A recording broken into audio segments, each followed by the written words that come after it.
What? You just tell me what you saw. Well, it was one ordinary day. I was waiting for my husband to come home from work, and my two sons went to Staffordshire to school, and I was getting changed, and I heard this terrific noise. It was just like a giant cauldron of water being poured onto a fire, a shh sort of noise, you know. And my first reaction was, oh, the children. I thought maybe a plane was crashing or something like that. And I slipped my jumper on and went outside to find my two sons lying flat on the ground in the garden in front of the house, shouting, "Mummy, Mummy, there's a flying saucer." Well, naturally, I just said, "Come on, don't be stupid. Come in the house." But felt sort of a strange sensation. Wended my way up the side of the house to where we had a pump where we used to get all our water from, and automatically looked up to see this, all I can describe, this huge Mexican hat. It was stationary, this thing, and it was bright silver in colour, and it had a dome. It was tilted to sort of, I could see the occupants in it. You saw people in it? I saw people in it. There were two people in there. These people were beautiful people. That's the only way I can describe them. They had long golden hair, like a page boy bob, just like the old kings. You used to see photographs of the old kings.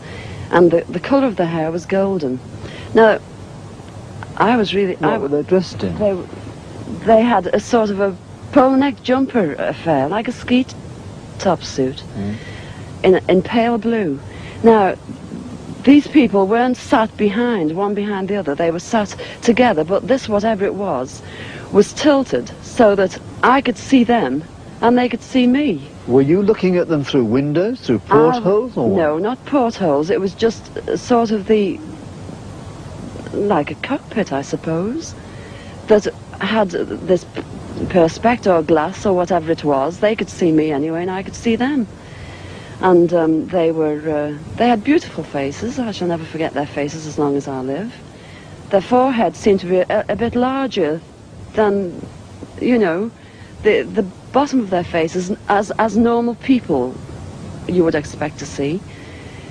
But maybe this was just whatever they had round their heads, which was like a transparent fishbowl. And they just looked, and I was absolutely paralytic with fear. I couldn't move, although my mind was ticking over. And they looked so sympathetic that I was just mesmerized for what seemed to be, ages, but it could have only been seconds. And I turned to sort of look down at the boys, was unaware that they were with me because I was so absorbed. And the next thing, I looked up and it was gone. How low had it been? It had been the height, I couldn't tell you. But the house that you've seen, it was just on top of the roof. It was hovering on top of the roof. How big was it compared with the size of the house? It swallowed the whole circumference of the roof. I couldn't see, the roof was completely blotted out. The chimneys I couldn't see. All I could see was this massive object that I described as like a Mexican hat without the bubbles. And then it flew away sideways or upwards? No, I didn't see. I just looked up and it had gone. But I assume it went straight up, because for a short while after in the sky I looked around and I said to my two boys, "Where, can you see anything? Can you see anything?" And they said, "There it is, Mum," and they pointed up, and I watched it. It was just like a little cotton reel in the sky, and it circled us 3 times. It went round 3 times, and then it just shut off, and that was it. When I started to analyse myself afterwards, I feared that I might have had an hallucination, but then I knew I hadn't had, because my sons were so sure about what they'd seen and what I'd seen. And it went through my mind that it was a secret weapon from Russia, and then I thought, well, it can't be that, because if they had something like that, they wouldn't need to fear anybody or anything. Were you scared by it? Did you run indoors? Oh, I was petrified. I couldn't move. I couldn't move a muscle. I was paralyzed with fear. But now I wouldn't be. Because now, when I look back, you know, I think, what an amazing thing to have happened, and for me to have seen it. And when your husband came home, where were you? Well, when my husband came home from the office, I was locked in the house with my children, under a big kitchen table that we were using. Under the table? Under the table, yes.